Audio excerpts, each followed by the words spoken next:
Oh hey, I'm tired of stooping down like this every time I need to use my drill press and having to drag it and hearing that. So we're gonna make a little drill press stand. It's gonna be simple, basic, but fun, and we'll learn some skills. Let's go. This cabinet will have two sides and a back, all at the same height, and a top and a base that is slightly larger than the top. Checking for square on the table saw and the chop saw is a good habit to get into at the beginning of every project. As you begin breaking down the 5 different pieces, once your fence is set at the table saw, keep it there and run all 3 of the side panels through at the same setting, which ensures exact copies. For this project, I'm using 3/4 inch finished plywood, which is dimensionally 11/16, so keep that in mind as you're calculating widths and recesses. I'll be putting this bad boy together with pocket screws because that's what this project calls for. Were this a finished indoor piece, a different type of joinery would be more appropriate. I use a Craig jig for my pocket holes, and you base all your setup on the piece being drilled. It's 3/4 inch stock, so set the collar of the drill bit at the correct spot, and there's also measurements on the drill bit itself to show where the collar should go for different thickness stock. Same for the height of the drill guides. For this project, I wanted to build my drawers using a dovetail jig, but if you don't have one, you can just use butt joints and screws or a locking rabbet joint. Regardless, you want the sides of the drawer boxes to extend the length of the drawer, with the front and the back fitting in between them. The idea is that the direction of force when pulling a drawer straight out should be perpendicular to the screws or dovetail joints or nails that are securing the front piece to the side piece.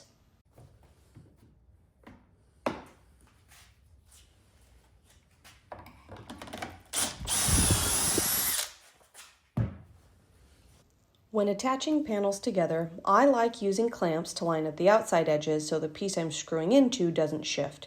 The top is organically square and 90 degrees, as long as your table saw is, which ensures the rest of the box is square and 90. The base is slightly larger for stability, so you just ensure equal relief on the sides, flush up front, and you're set.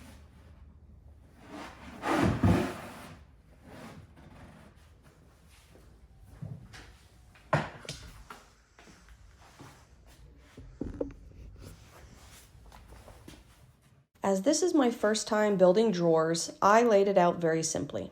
I wanted 1 big drawer and 4 small drawers. The 5.5 inch and 9 inch measurements were the sizes of the drawer fronts, and the drawers themselves were smaller as they sat on top of the 3/4 inch drawer rails. I used 1x4 stock for the 4 smaller drawers and 1x6 material for the larger drawers simply because those are standard dimensions. If I could go back in time, this is the part where I would change the height of my drawers to fit snugly within 1/8 of an inch so they fit perfectly in between the 3/4 inch drawer slides.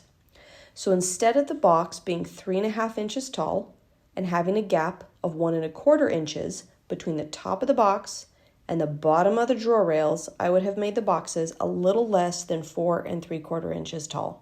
If it doesn't make sense now, just hang in there. It'll make sense once the whole thing comes together. After mathing, cut down a spacer template and label it. For the drawer slides, I used extra pine from this project, though using hardwoods like walnut or maple will always be preferable because they hold up better over time and will generate less friction. I cut these just slightly shorter than the depth of the box and should have taken the extra 3 minutes to cut spacer templates for the first drawer box. But after the first rails are in, it's just plug and play.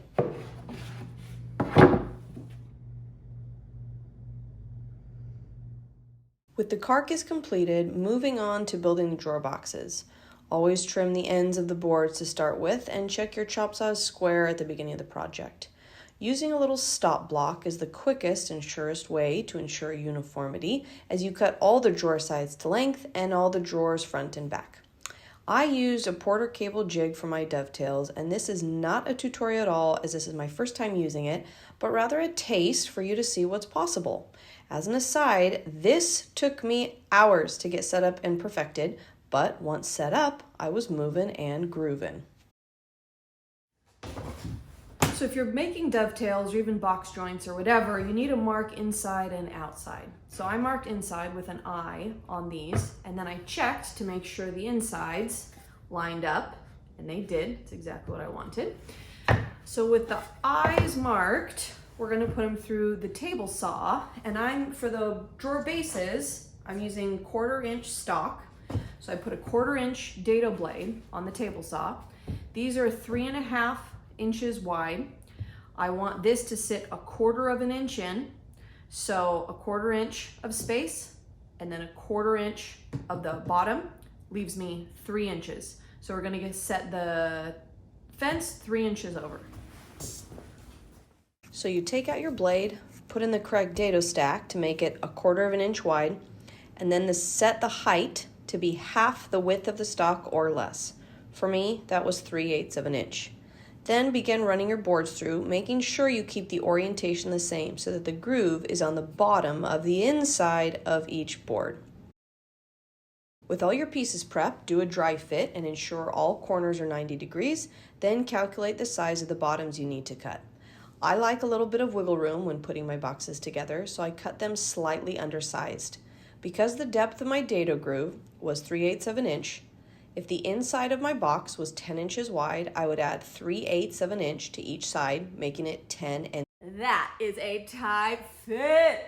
6/8 or 10 3/4 inches wide. But because I don't want it overly tight, I'm going to subtract 1/4 inch for a total width of 10.5 inches, enabling 1/4 inch of the drawer bottom to sit in the dado.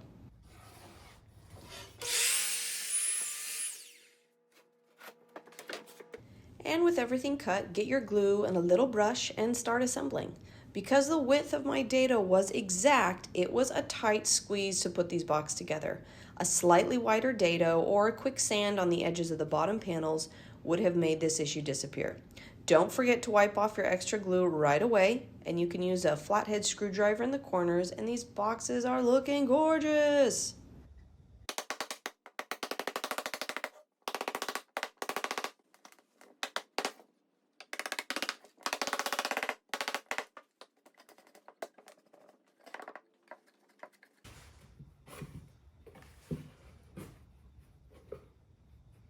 Clamp them up square and clamp them to a table if you need to get them flattened out a bit.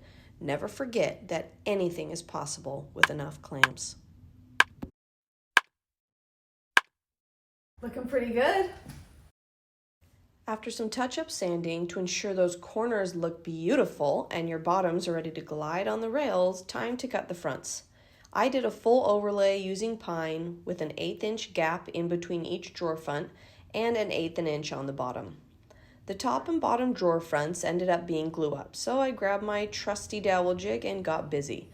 The more you use a tool, the more you discover new ways to use it and quicker ways of doing things better. As with any glue up, the two pieces need to go through the joiner, then the dowel placement marked out, and voila, a beautifully joined board. Make sure you use good cauls, as the wider and thinner the boards are, the higher the likelihood it will cup.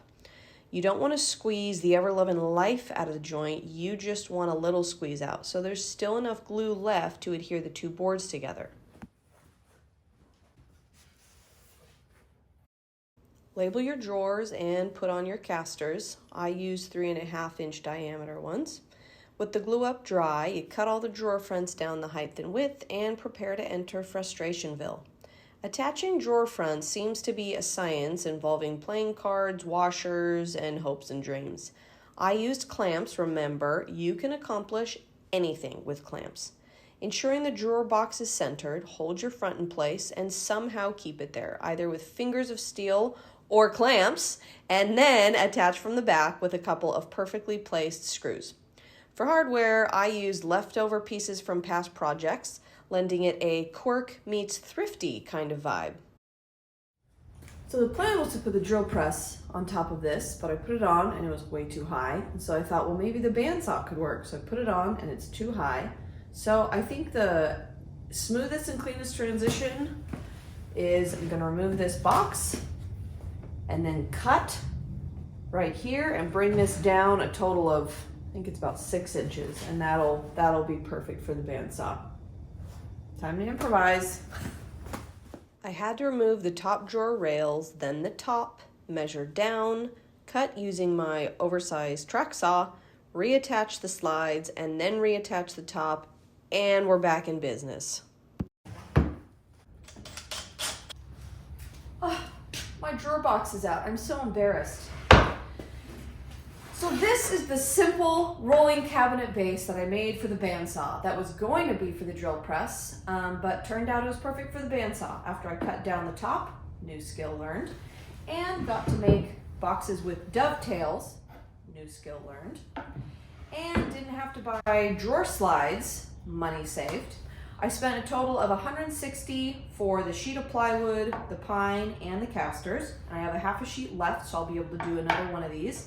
The only thing I would do differently is change the spacing between the drawers, simply because there's too much space between this and the next supporting piece of wood.